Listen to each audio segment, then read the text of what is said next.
Hi guys, welcome back to the channel. ఈరోజు topic వచ్చేసి ఆస్ట్రేలియాకి ఎలా రావాలి. ఫ్లైట్లో రావాలి అని అంటారు, అది కాదు భయ. Clear process. నేను రీసెంట్గా వచ్చా 1.5 month బ్యాక్. ఈ కన్సల్టెన్సీ వాళ్ళు చెప్పే మాటలు నమ్మితే మనం అక్కడే ఉండిపోతాం, ముందుకు రాము. సో మీకోసం నేను మళ్ళీ ఒక ఫ్రెష్ పేపర్ తీసుకొని క్లియర్గా ఎక్స్ప్లెయిన్ చేస్తా. కన్సల్టెన్సీ వాళ్ళు కూడా నీకు ఇట్లా చెప్పరు బహుశా. ఇంపార్టెంట్ మన goal Australia, to come to Australia. So మనకు పాత్వే వచ్చేసి స్టూడెంట్ పాత్వే. అది ఫస్ట్ గండం వచ్చేసి భయ పీటీఈ ఎగ్జామ్ రాయాలి మనం. ఓకే, ఈ పీటీలో మినిమం 61 రావాలి. అన్ని యూనివర్సిటీస్కి అప్లై చేయాలంటే మ్యాక్సిమం ఒక 59, 58 వచ్చినా కూడా, వచ్చిన వీసాల్లో రావాలని చెప్పట్లే, maximum safe side. Okay, PT అయిపోయినాక, పెద్ద గండం అయిపోయినాక నెక్స్ట్ వచ్చేసి యూనివర్సిటీ మనం అప్లై చేయాలి. కన్సల్టెన్సీ దగ్గర పోయి అన్న యూనివర్సిటీ అప్లై చేయండి అని చెప్తారు. అప్లై చేస్తాం. కండిషన్ బేస్డ్గా లెటర్ ఇస్తాడు మనకు. ఏమని? Okay, you are eligible for applying for the college. Condition based letter నీకు ఇస్తాడు. ఓకే,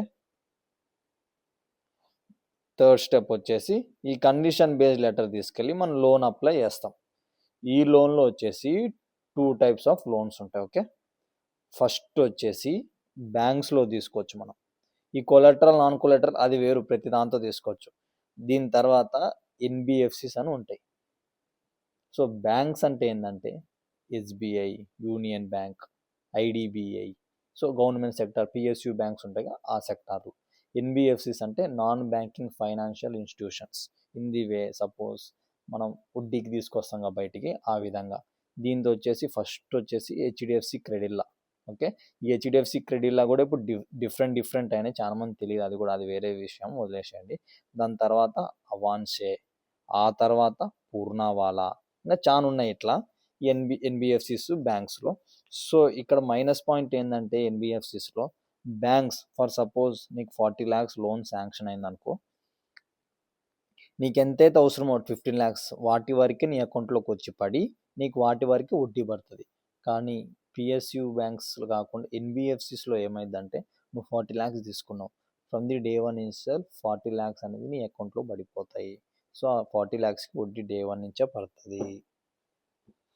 ఓకే, ఈ కుష్లో నువ్వు పోయి శాంక్షన్ అయిపోద్ది, లెటర్ అయిపోద్ది, దిల్ కుష్ అయిపోతావు. తర్వాత కన్సల్టెన్సీ కాడిపోయి అన్న లెటర్ వచ్చింది, లోన్ వచ్చింది, అన్నీ అయిపోయినాయి అన్న, పెద్ద గండం అయిపోయింది అన్న, థ్యాంక్ యూ అన్న, సో మచ్ అని చెప్పి పూల రేట్లోంచి పోయి స్వీట్ తీసుకుపోయి వాడికి ఇచ్చేస్తావు.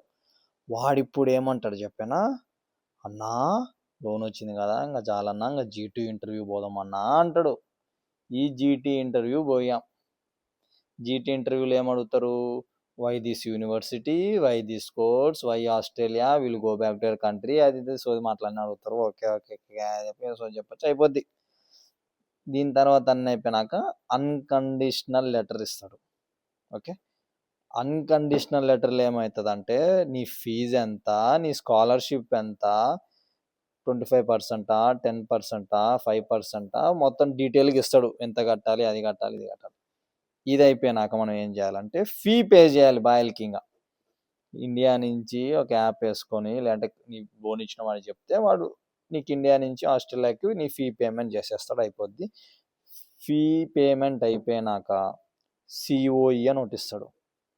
ఓకే, ఈ సిఓఈ లెటర్ వచ్చినాక ఈ టైం పడుతుంది 1 week.